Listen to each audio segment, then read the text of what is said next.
Hello friends. For today's video, I'm going to be going through a list of some books that I DNF'd this last quarter, as well as some series where I started the first book in the series, but I don't plan on continuing on with them. And when I do this style of video, even though it seems negative in nature, my goal is not to hate on these books or trash these books, but rather to give you a heads up that some of these books exist, and maybe my reason for DNFing them will actually sound like something that you would like about the book, so that might help you out, because I won't likely be talking about these books in other videos. But then also just to give you a heads up about some that maybe were on anticipated releases and haven't shown up on any new releases wrap-ups, that lets you know why I'm not going to be talking about them there. I'll go ahead and start with some of these new releases, and the first one would be the book Ruinous. I was kind of on the fence with this one, even when I read its synopsis, because it sounded fun. I thought the synopsis sounded cool and the world sounded cool, but it also did seem like it was going to have a fair amount of tropes that are more so focused on this book's target demographic. It is a young adult fantasy story, and so I'm getting to a point where, of course, because I'm not in that demographic, that it's going to be a little bit more hit or miss for me with that age range than adult is. I still have hit or miss with adult fantasy as well, but given specific tropes that you see more present in young adult, me being 30, there's just certain things that it's not meant for me. And when I picked up this book, I was kind of finding that to be true. There wasn't anything about it that I thought was bad. I didn't think the writing was bad. I thought the world was interesting. It had a lot of various different magical creatures that we've seen in fantasy, but a lot of them mixed together, and it was a slightly more modern setting in the development of the towns and such things. So it was kind of cool to watch a character who was living in an apartment and going down to this shop and things like that. They had roommates. Their roommates are going from place to place because they're often on the run. The magic seemed really, really interesting. It had to do with dice and having certain amounts of rolls, and the way that the dice show up means something with fate, and it was really interesting, and I almost wanted to keep going just because I thought the plot was cool, but I just found that the characters, the way they interacted with each other, it did feel quite young, and I just wasn't all that engaged in their interactions, and I wasn't all that engaged in their characters, their character development either. So I ultimately figured the book wasn't really for me.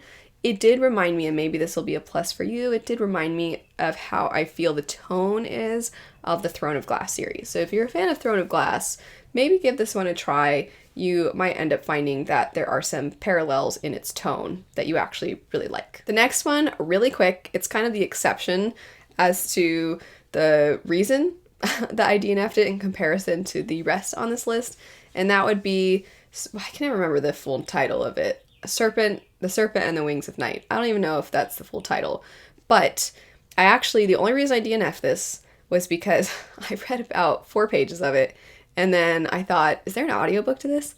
And I looked it up, and the audiobook was coming out at the time that I looked it up. It was coming out in a few weeks, and I think at this point it has come out, so I plan to pick this one up again. 4 pages was barely anything, so it's not like I really picked it up. But once I saw there was an audiobook coming out, I was like, yeah, okay, I'll just wait till the audiobook's out. That's it. That's the only reason I DNF'd this one. But I wanted to say it because I had done a TBR video and I mentioned this one, and a lot of you seemed really excited, and you were telling me, oh my gosh, that's so good. That one's so good. I can't wait for you to read it. It's so good. And so I just figured I'd let you know. I do plan to read it. I just thought it'd be nice to have the audiobook to go along with it. After that, we have the Daughters of Ishtar.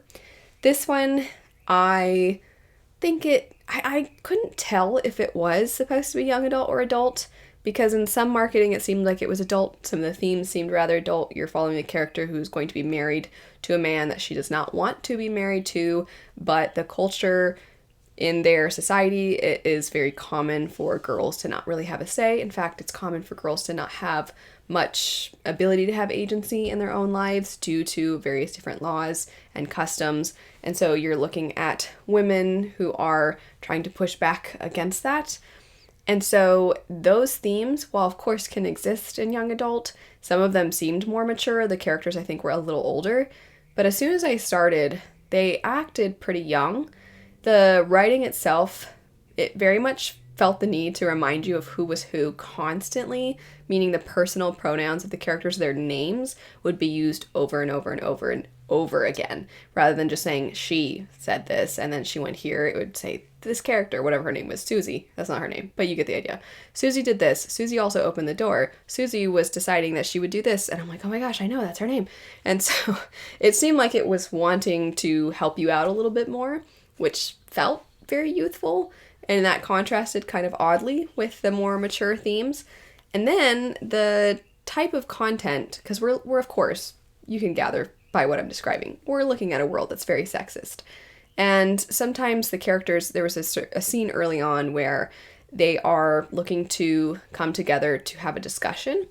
And there's this group of men that are just yelling at them, being terrible to them, and then they cause a problem that makes one of the characters react, and her magic is activated. And then as soon as that happens, they're like, look at these dumb women. That's not the exact words, but they instantly are like, look at, this is all because women are dumb and they can't control themselves.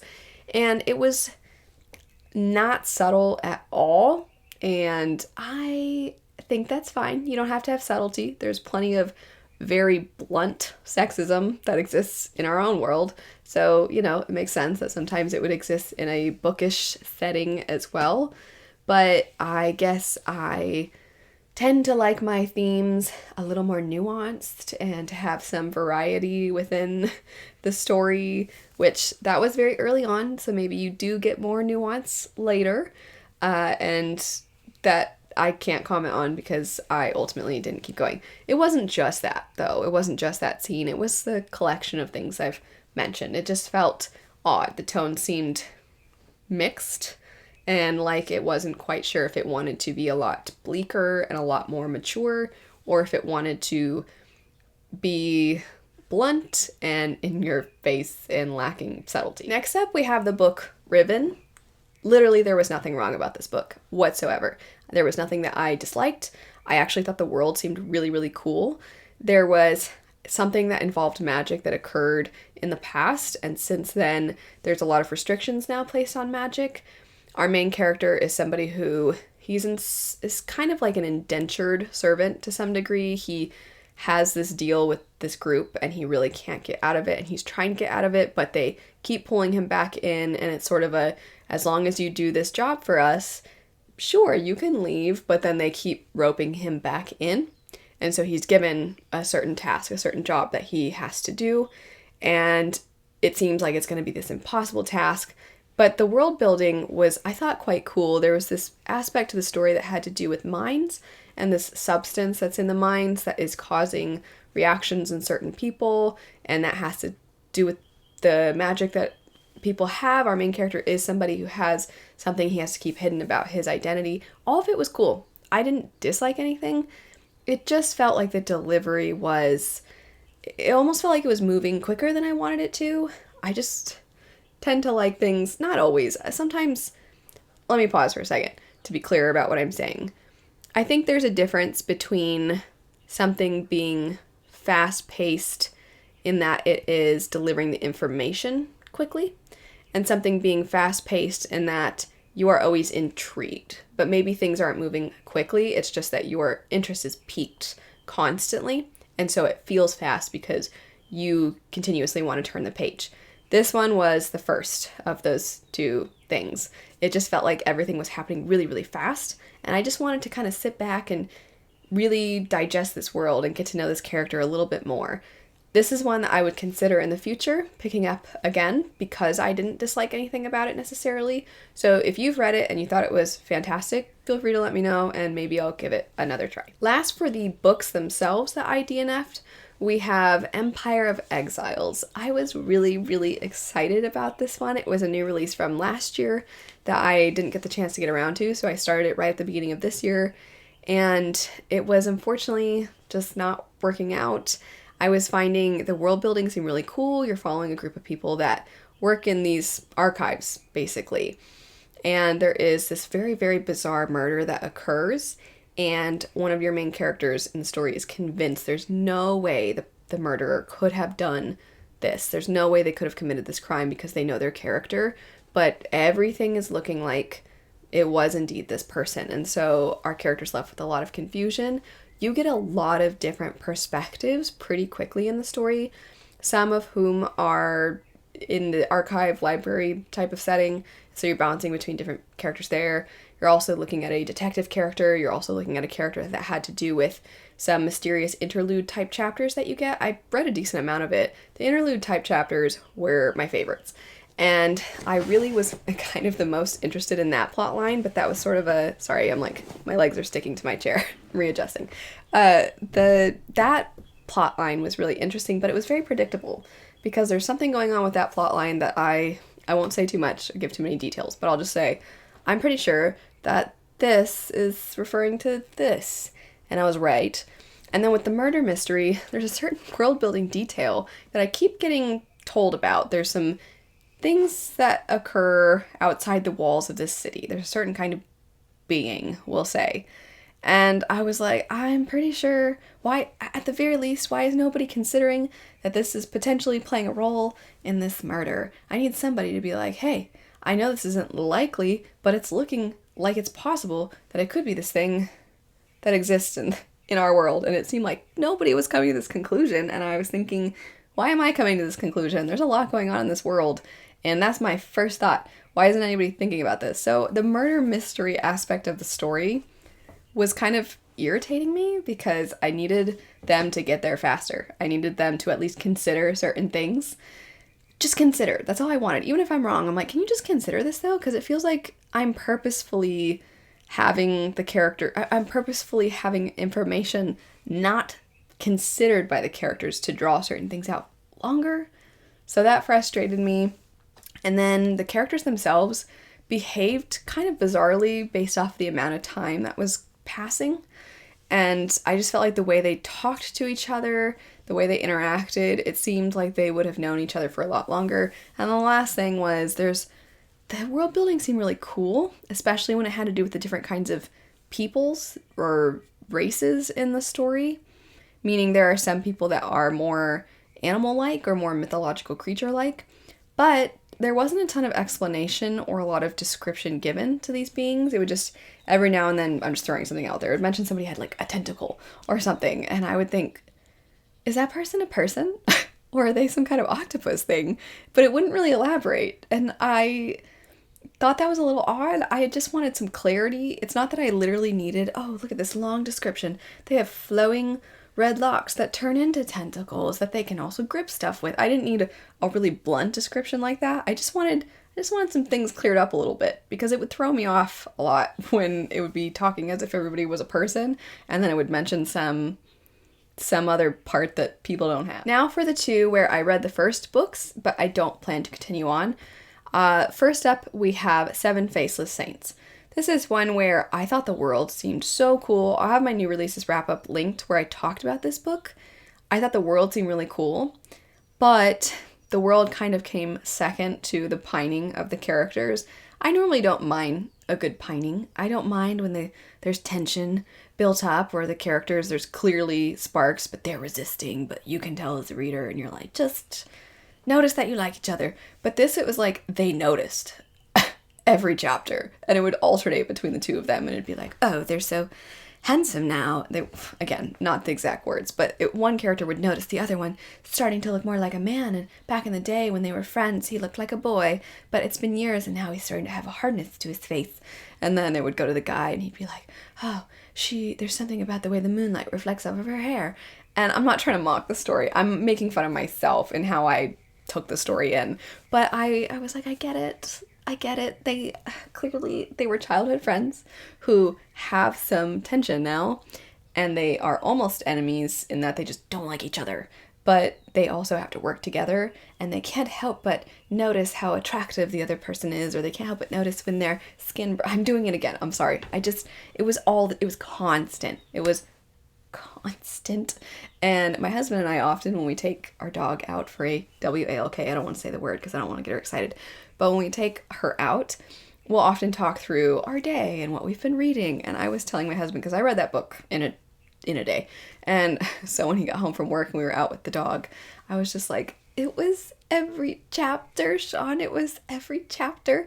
And I was sad. I was especially sad because the world was so cool. You get it. I'm just repeating myself. So I'm not going to continue on with that world. However, I would pick up something else by this author because there's potential that that level of pining is not going to exist in everything they write. And I think that their world building and their creativity is great. So I would pick something else up by them. Last, we have The Age of Myth by Michael J. Sullivan. This is just a case of, I think, perhaps the tone of Michael J. Sullivan's books are not for me. I find I've read a couple of his books now, and I always just want to slow down a little bit. It's kind of what I was describing about Riven, where I just want to spend some time... There's a fuzz. This video's a mess. I just want to spend some time with the characters. I just want to get to know them a little bit more, spend a little bit more time with how there are instances in the book where characters will experience something really tragic in their life. And I just find that they don't ever reflect on it until someone brings it up, which is frustrating because I just read Engines of Empire and it was so good. I lied. Engines of Chaos, the sequel to Engines of Empire. I just read Engines of Chaos, and sad stuff happens in that book. And the characters do not have time to be like, oh, I'm sad. Let me just lay in bed and think about how sad I am. They don't have time to do that. They have to keep going. But you will get references in the narrative to, I wish that so-and-so was here with me in this moment. I don't know how I'm going to get through this moment without their support. You would get lines like that. They'd be like, yes, that's right. That person existed and you cared about them and they're not here anymore. And that affects you and it is something on your mind, and so it's reflected in the narrative. Even though the narrative is third person, it doesn't matter because you still want to feel things as the characters are feeling things. And I didn't find that to be the case with Sullivan with this particular book, Age of Myth. It just feels like the adventure keeps going and we just kind of keep the upbeat feel and we don't really ever settle into those harsher moments, and the result is that it ends up feeling as though you could switch the characters' backstories and it wouldn't really matter. And I want characters that feel so extremely well fleshed out that their pasts or things that have transpired earlier in the story deeply affect them, and how it affects them is personal to them because their personalities are different. I do think the characters' personalities are very different from one to the next. I don't think that they're all just empty whatever vessels that sometimes talk to each other. It's not that. It's just that it doesn't seem like things affect them the way that I would prefer in a story. So even though the worlds are fun, even though the banter is fun, even though the pacing is quick and it's engaging, I ultimately just don't think I'm going to keep going with the series. There's potential that I might pick this one up again in the future, but I, as of right now, do not plan to. That is it for some books that I DNF'd and some series that I am DNF'ing. I'm very curious to know, did you feel similarly about some of the ones I mentioned? Did you feel totally different? What are some things that you've DNF'd recently? But anyway, thanks so much for watching. I hope you have a lovely rest of your day, and I'll see you later. Bye.